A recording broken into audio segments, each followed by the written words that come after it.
Good morning and God bless you.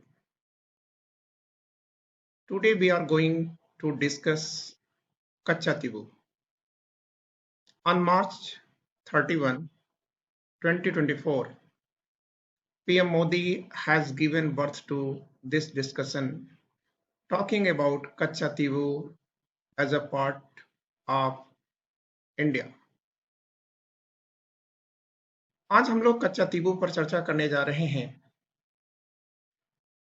अब प्रश्न आया कि कच्चातीबू विवाद का विषय या चर्चा का विषय क्यों बन गया, क्योंकि 31 मार्च 2024 को प्रधानमंत्री मोदी ने यह कहकर कि कच्चातीबू इंडिया का इंटीग्रेटेड पार्ट है, एक विवाद को जन्म दे दिया है। अब इसका क्या फ्यूचर होगा, किस विवाद को यह जन्म देगा, यह तो भविष्य के गर्त में है। फिर भी यह डर बना हुआ है कि कहीं कच्चातीबू विवाद, जो कि भारत में एक पॉलिटिकल इशू बन रहा है एक चुनाव के इस दौर में, लेकिन भविष्य में कहीं हम अपने किसी पड़ोसी को खोने तो नहीं जा रहे हैं। फिलहाल इसकी चर्चा हम बाद में करेंगे। पहले यह आवश्यक है कि आप ये तो जानें कि कच्चातीबू की लोकेशन क्या है। तो यदि आप देखें तो ये मैप है और इसमें दिखा रहा है इंडिया का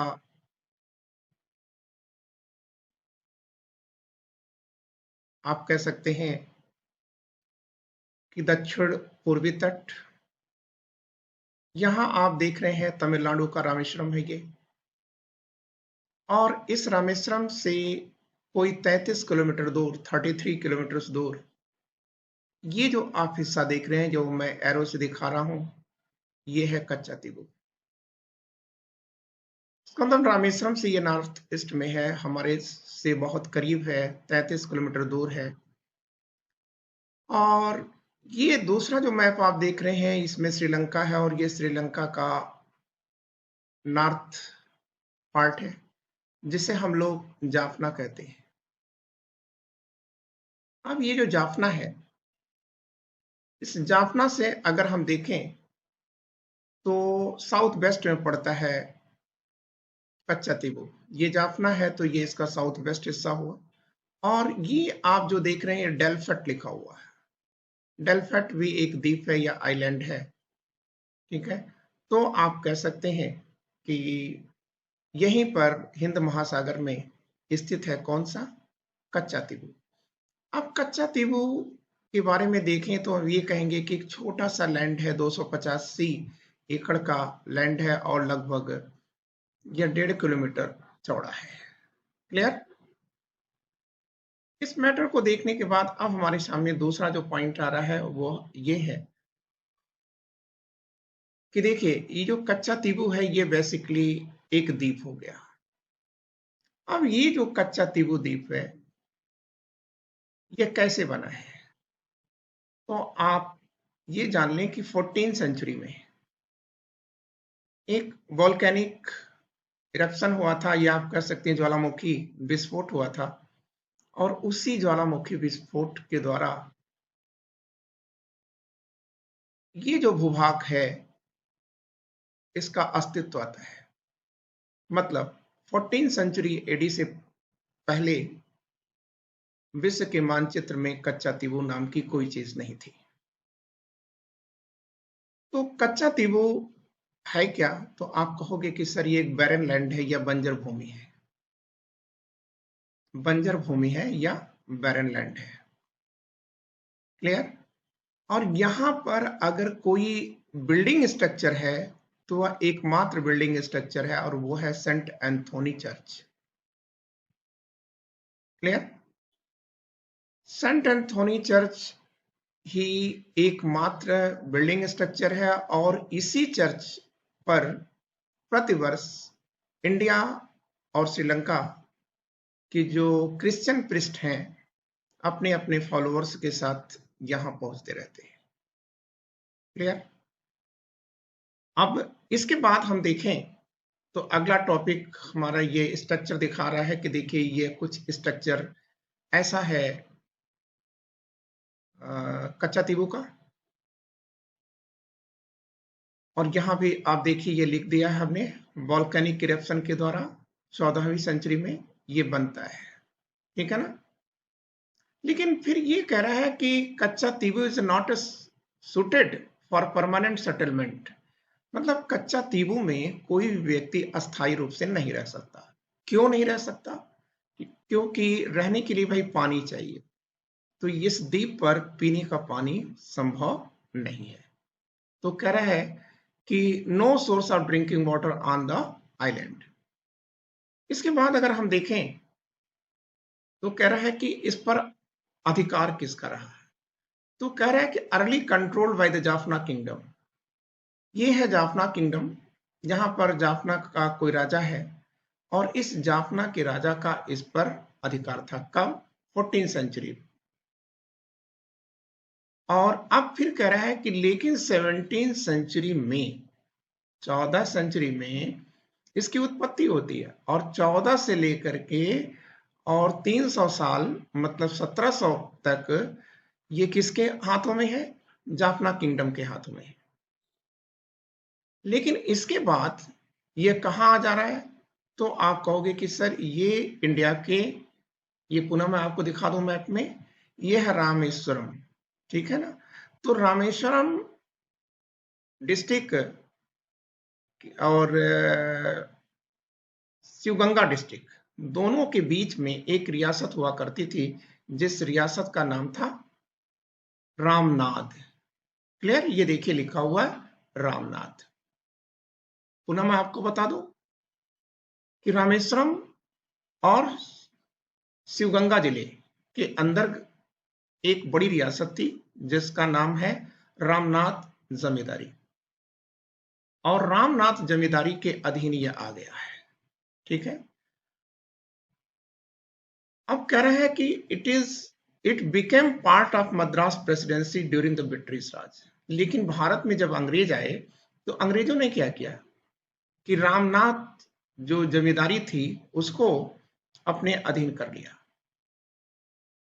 इसके बाद हम ये देखेंगे कि transfer of control to Ramanand zamindari. तो देखिए ये जो है 17वीं सेंचुरी से भारत के पास है, लेकिन कह रहा है कि तब कोई विवाद नहीं हुआ। लेकिन 1921 में कह रहा है कि both India and Sri Lanka at the time of British colonies, जब यहां पर भारत पर ब्रिटेन का शासन था, claimed Katchatheevu in order to determine fishing boundary. मैं आपको सामान्य शब्दों में बता दूं कि देखिए 1921 तक तो कच्चा तीबू पर लेकर कोई विवाद नहीं उत्पन्न हुआ।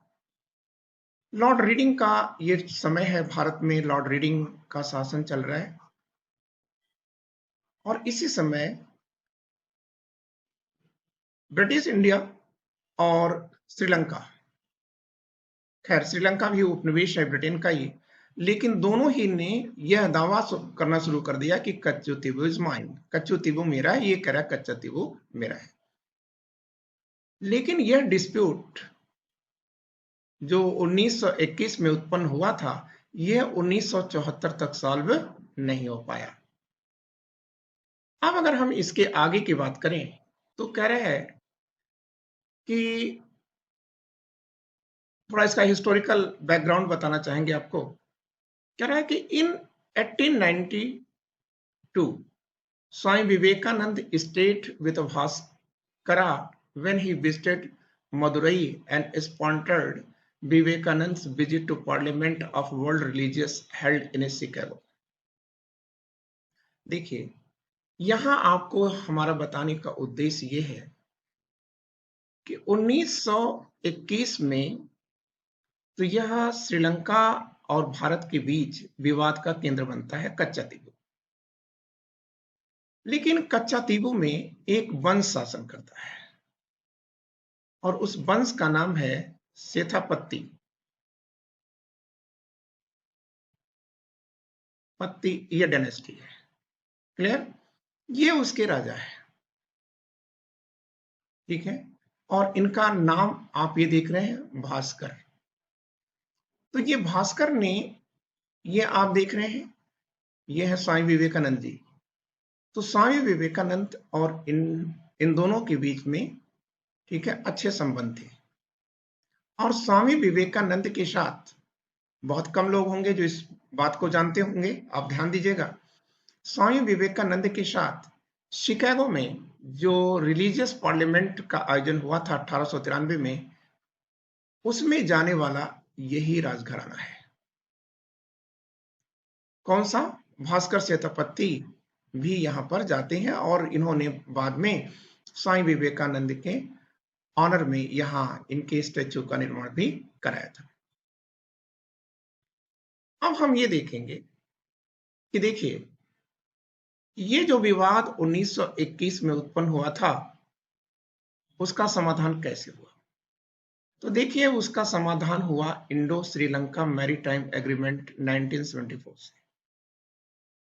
अब ये है क्या? तो ये कह रहे हैं कि देखिए 1974 में इंदिरा गांधी, ये इंदिरा जी हैं हमारे देश के प्रधानमंत्री, और ये है श्री मायो भंडार नायके, दोनों महिलाएं हैं। और इन दोनों महिलाओं ने क्या किया? एक समझौता किया है। उस समझौते का नाम क्या है? Indo Sri Lanka maritime agreement 1974। तो इस समझौते के द्वारा श्रीमती गांधी ने कच्चा तीबू किसे सौंप दिया? श्रीलंका को सौंप दिया था। क्यों सौंप दिया श्रीलंका को? क्योंकि देखिए, इसका तो कोई स्ट्रेटेजिक पॉइंट भी, मतलब सामरिक महत्व भी नहीं है, और दूसरी बात ये भी है कि हमसे और श्रीलंका के बीच एक बेहतर संबंध भी बन जाएगा। तो यही कुछ सोच समझ करके इंदिरा गांधी ने इसे सीडेड कर दिया, मतलब सौंप दिया। किसको सौंप दिया? श्रीलंका को सौंप दिया। क्लियर? क्या सोच करके कि जो हमारा साउदर्न नेगवेर है या पड़ोसी है, दक्षिण का जो पड़ोसी है, उससे हमारे संबंध बेहतर होंगे। अब हमें अगली बातें करनी है, इस पे कुछ हमें क्वेश्चन कर लेने हैं कि लेकिन वर्तमान में विवाद क्या है। देखिए, जो वर्तमान में विवाद ये आया कि 1976 में श्रीमती गांधी और भंडार नायके के बीच पुनः एक समझौता हुआ था, जिसके अंतर्गत एक्सक्लूसिव इकोनॉमिक जोन का निर्धारण भी कर दिया गया था। ठीक है, कि कौन लोग कितनी भूभाग तक आर्थिक दोहन कर सकते हैं इस क्षेत्र का। लेकिन देखिए, 1983 से लेकर के और 2009 तक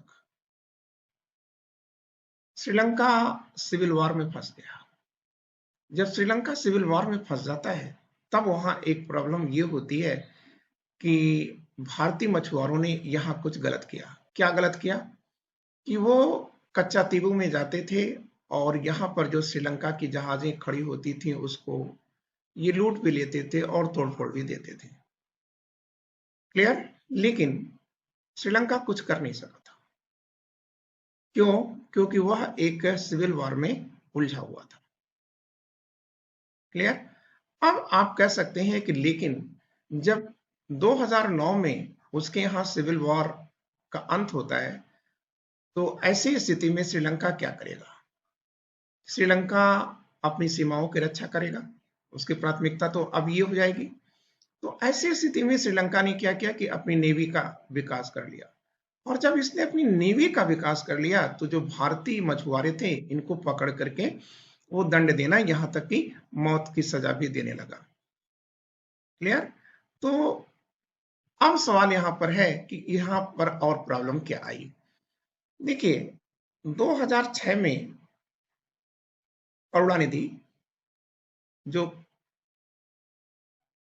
कि तमिलनाडु के चीफ मिनिस्टर भी थे, उन्होंने कहा कि यह गलत है, क्योंकि तमिल मछुआरों का इससे अहित है, और लाखों लोगों की, जो तमिल मछुआरे हैं, उनकी रोजी रोटी छिन गई है। बाद में 2008 के अंतर्गत जयललिता ने भी इस प्रश्न को उठाया था, जब वो वहां की मुख्यमंत्री थी तो उन्होंने ये उठाया था। लेकिन लेटेस्ट चर्चा उत्पन्न होती है 2023 में। 2023 में तमिलनाडु के मुख्यमंत्री या चीफ मिनिस्टर हैं स्टालिन, और इन्होंने पीएम मोदी को एक पत्र लिखा। और वो पत्र में क्या उन्होंने लिखा कि श्रीलंका के जो प्राइम मिनिस्टर हैं रानिल विक्रम सिंघे, रानिल विक्रम सिंघे, ये इंडिया में आने वाले हैं, और ऐसी स्थिति में भारत को चाहिए कि वह कच्चा तीबू के प्रश्न को उठाए। फिलहाल 31 मार्च 2024 को प्रधानमंत्री जी ने अपनी एक मीटिंग के द्वारा, मतलब पब्लिक मीटिंग के द्वारा, इस प्रश्न को उठा दिया कि कच्चा तीबू इज माइन, ठीक है, ये मेरा है। अब यहां पर एक प्रॉब्लम उत्पन्न हो गई कि यदि कच्चा तीबू मेरा है यह कहकर के अगर कोई आम आदमी कहता है तो कोई बात नहीं, लेकिन जब भारत का प्रधानमंत्री कह रहा है तो इससे जो है श्रीलंका और जो भारत के संबंध हैं इस पर निश्चय ही खटास आएगा। क्लियर? अब इस खटास का क्या प्रभाव पड़ेगा ये तो भविष्य जाने। लेकिन 2013 में यूपीए की सरकार जब थी, मनमोहन सिंह की सरकार थी, तो उन्होंने कहा कि नहीं, हम इसे लेना नहीं चाहते। क्लियर? लेकिन यहां पर प्रधानमंत्री मोदी ने इस प्रश्न को उत्पन्न करके क्या किया है, ठीक है, तो एक नई समस्या को अवश्य ही जन्म हो गया है। अब इसका क्या प्रभाव पड़ेगा ये तो हम लोग बाद में देखेंगे, लेकिन फिलहाल आइए हम इस पर कुछ क्वेश्चन कर लेते हैं, ठीक है, प्री पॉइंट ऑफ व्यू से। फिर मेंस के लिए हम लोग इस पर चर्चा बाद में करेंगे। तो ये कह रहा है कि कच्चा तीबू का क्या मतलब है। देखिए, कह रहा है कि कच्चा तीबू एक तमिल शब्द है। किस भाषा का शब्द है? तमिल भाषा का शब्द है, ठीक है। लेकिन ये क्या पूछ रहा है कि इसका तमिल में क्या मतलब है। अब ये मैंने आपको मौका दिया कि इसका क्या मतलब हुआ, आप इसे सॉल्व करिए। तो आइए हम लोग सॉल्व कर लेते हैं। तो इसका तमिल भाषा में अर्थ होता है बंजर भूमि या बैरन आइलैंड। दूसरा क्वेश्चन हम देखते हैं। देखिए, इसका आंसर यहां लिखा गया था, बैरन आइलैंड। फिर कह रहा है कि who seeded the island of कच्चा तीबू टू श्रीलंका इन 1974। तो अभी हमने आपको बताया कि प्राइम मिनिस्टर इंदिरा गांधी और श्रीमती भंडारनायके के बीच में क्या हुआ था, इंडो श्रीलंका मैरीटाइम एग्रीमेंट हुआ था 1974, और उसी एग्रीमेंट के द्वारा जो है श्रीलंका भारत ने भारत ने श्रीलंका को कच्चा तीबू सौंप दिया था। क्लियर? तो ये भी आप देखिए हिंदी अंग्रेजी में। अब अगला पॉइंट देखते हैं। ये आंसर दिया गया है प्राइम मिनिस्टर। पर अगला क्वेश्चन है, who leased Katchatheevu to Dutch East India company in 1767। किसने 1767 में कच्चा तीबू को डच ईस्ट इंडिया कंपनी को पट्टे पर दिया था? तो इसका आंसर तो हम पहले कर ले रहे हैं, लेकिन इसकी व्याख्या भी कर दे रहे हैं। तो ये लिखा हुआ है मथुराम लिंग सेतुपति। क्लियर ना? तो हमने आपसे कहा था अभी कुछ समय पहले कि 14 सेंचुरी में ये कच्चा तीबू का अस्तित्व आता है, 14 से लेकर के 17 तक। तो ये जाफना किंगडम का इस पर अधिकार रहा है, लेकिन इसके बाद यह सेतुपति डायनेस्टी के अधीन हो चुका था। देखिए लिखा हुआ है सेतुपति, ठीक है, और सेतुपति जो ये डायनेस्टी है, ये रामानाथ की जमींदार हैं ये लोग, सेतुपति लोग, यहीं की ये डायनेस्टी है। तो इन्होंने क्या किया, इसके जो राजा है उस समय मथुराम लिंग सेतुपति, देखिए लिखा हुआ, इन्होंने ही इसे डच ईस्ट इंडिया कंपनी को पट्टे पर दिया था, या आप कह सकते हैं किराए पर दिया था। क्लियर? अब अगला पॉइंट देखिए, ये आंसर हमने यहां दे दिया है। फिर कह रहा है कि who was Katchatheevu, sorry, what was Katchatheevu significance for the Sethupathi dynasty. कह रहा है कि सेठुपति वंश के लिए कच्छातीबू का महत्व क्या था। भाई जाहिर सी बात है कि यह इनका भूभाग है, तो इस भूभाग से वह क्या करेंगे, रेवेन्यू वसूलेंगे या राजस्व वसूलेंगे। और जब ये राजस्व वसूलेंगे तो जाहिर सी बात है कि इनको इससे आय होगी। ठीक है, तो इसका पहला ही आंसर हुआ, it was a source of regular revenue. Clear? अब हम आगे देखते हैं, ये देखिए ये आंसर दिया गया है।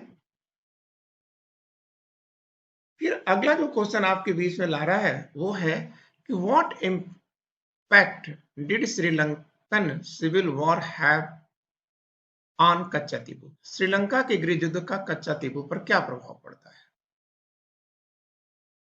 क्लियर? तो कह रहा है कि it lead to establishment of naval base on the island. ठीक है, इसने द्वीप पर एक नौसैनिक अड्डे की स्थापना किया था। क्लियर? फिर कह रहा है it resulted in island being declared protected wild life sanctuary. इसके परिणाम स्वरूप द्वीप को संरक्षित वन्यजीव अभयारण्य घोषित किया गया था। क्लियर? तो ये भी आंसर नहीं हुआ, ये भी आंसर नहीं हुआ। ठीक है, अब इसका आंसर तो हम पहले लगा दे रहे हैं, सी इसका आंसर है। इस द्वीप को भारतीय तमिल मछुआरों और श्रीलंकाई नौसेना के बीच संघर्ष के लिए एक युद्ध का मैदान बना दिया। क्लियर? कह रहा है it made the island a battleground for the conflict between India, Tamil fishers and Sri Lankan Navy. Clear है? तो आप इससे देख चुके हैं, और इस पोर्शन के साथ साथ हम इस पर जो अगली चर्चा करेंगे कि इसमें मेंस में कैसे क्वेश्चन आएगा, ये अगले वीडियो में करेंगे। आज इतना ही। Thank you, wishing you all the luck.